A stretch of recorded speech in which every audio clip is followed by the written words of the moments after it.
because I was used to attending this meeting as in convocation, and convocations are normally when you complete your courses. By that time you are looking towards a totally different world, and perhaps whether it is chancellor or vice chancellor, you may not be looking forward to their speeches, but I think probably you are here for next 2 years.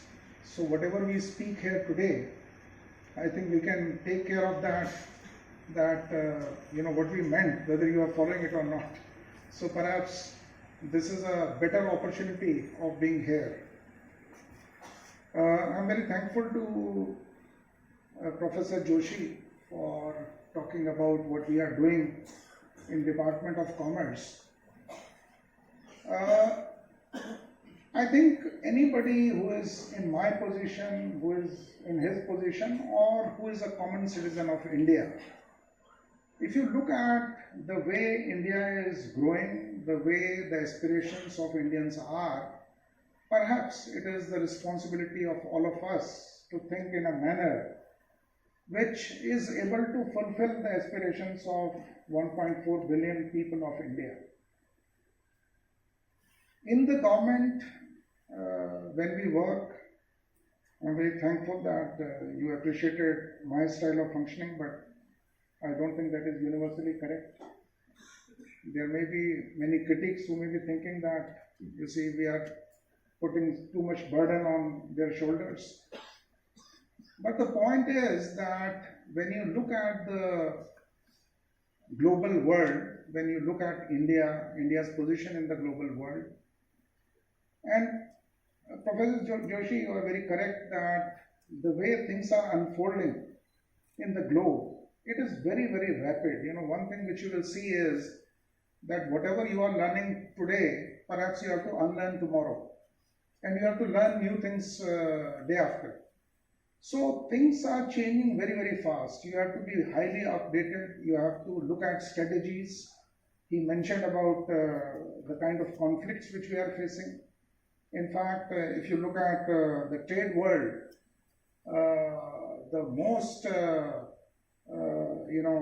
harmful impact or adverse impact, if you see, of the global conflicts has happened on trade, on the trade front. The costs have increased, products are not, we are not able to export, we are not able to import essential products. So the global trade has been, anything which adversely happens in the world, the first impact is on the global trade.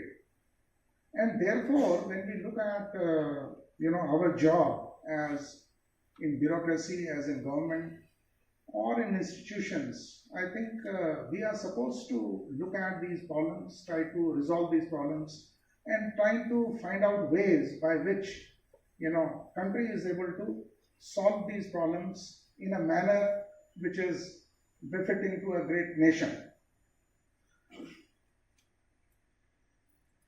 You see, your course, in fact, when we discuss about IIFT in government, many times we feel that whether IIFT should have been with the higher education department or it should have been with the commerce department. Because many times I ask this question to Professor Joshi, that what is the role of IIFT in international trade? What is the role of IIFT as an institution, as their students or faculty?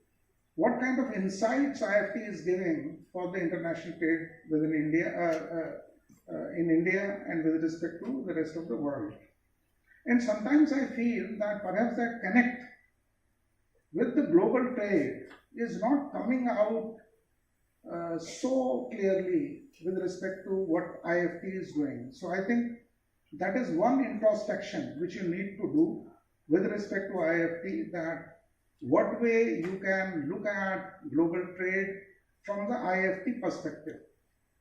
Now, it may be true that when you have joined this particular course, this course basically prepares you for an MBA which you are looking for a private sector job, you will be working for, very reputed companies, and your focus may be more towards the private corporate sector.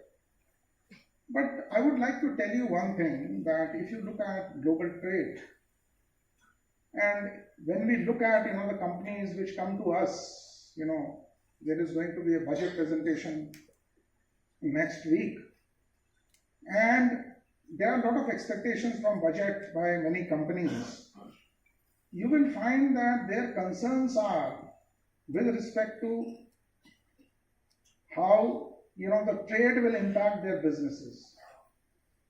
And I will just tell you one fact, that 70% of the global trade is intra-firm trade, which means that if you look at the whole global value chain in terms of the product flow or the services flow, you will find that 70% of the global trade is intra-firm. What does it mean? It means that a firm is producing different components, products in different jurisdictions, in different parts of the world, in different countries. They may be getting assembled here in India. For example, if you take the case of Apple. So, as a student in IIFT, as student of MBA, perhaps I think you need to look at that what will be your role when you are advising those companies as an MBA, or when you are heading those companies later in your career, or when you are advising your clients, when you are looking at your company profile, you have to keep these things in mind. And therefore, I think that the MBA course in IIFT is very close to what is happening in the international trade.